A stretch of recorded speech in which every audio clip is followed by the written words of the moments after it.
وزیر اعظم عمران خان نے سندھ میں کورونا وائرس کے باعث لگائے گئے لاک ڈاؤن کی مخالفت کرتے ہوئے کہا ہے کہ اس کا مطلب یہ ہے کہ آپ لوگوں کو بھوکا رکھیں گے۔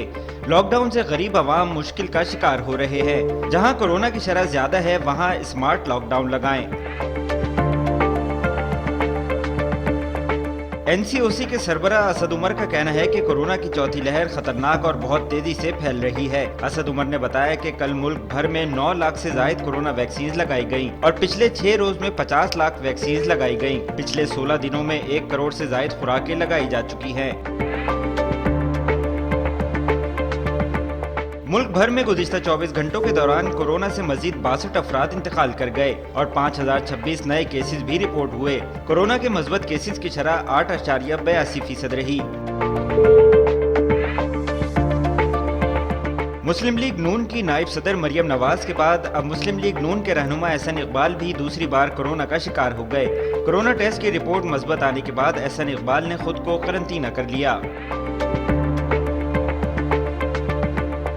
کورونا کے ویکسینیشن سرٹیفکیٹ کے بغیر اندرون ملک فضائی سفر پر آج سے پابندی لگا دی گئی۔ این سی او سی کے سربراہ اسد عمر کے مطابق کم سے کم 1 ڈوز لگوانے والے مسافر ہی ہوائی جہاز پر سفر کر سکتے ہیں۔ حکومت مخالف اپوزیشن اتحاد پاکستان ڈیموکریٹک موومنٹ نے کورونا کے بڑھتے ہوئے کیسز کے باعث کراچی میں 13 اگست کو ہونے والا جلسہ مؤخر کر دیا۔ ملک بھر میں ایک بار پھر پیٹرول کی قیمتوں میں اضافہ کر دیا گیا۔ وزارت خزانہ کی جانب سے جاری نوٹیفیکیشن کے مطابق پیٹرول 1 روپے 71 پیسے فی لیٹر مہنگا کر دیا گیا، جس کے بعد پیٹرول کی نئی قیمت 119 روپے 80 پیسے فی لیٹر ہو گئی۔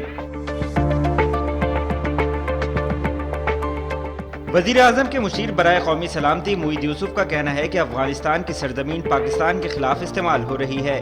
واشنگٹن میں پریس کانفرنس کرتے ہوئے ڈاکٹر معید یوسف کا کہنا تھا کہ پاکستان مزید افغان مہاجرین کو برداشت نہیں کر سکتا۔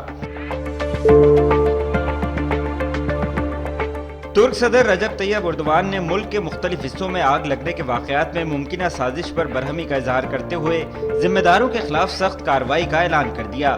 ترکی کے جنوبی علاقوں میں آگ سے اب تک 2 فائر فائٹر سمیت 6 افراد جاں بحق ہو چکے ہیں۔ اور آسٹریلیا کی خاتون سوئمر نے ٹوکیو اولمپکس میں تاریخ رقم کر دی۔ ایما میکوین ایک اولمپک میں 7 میڈل جیتنے والی دوسری کامیاب خاتون اولمپک ایتھلیٹ بن گئیں۔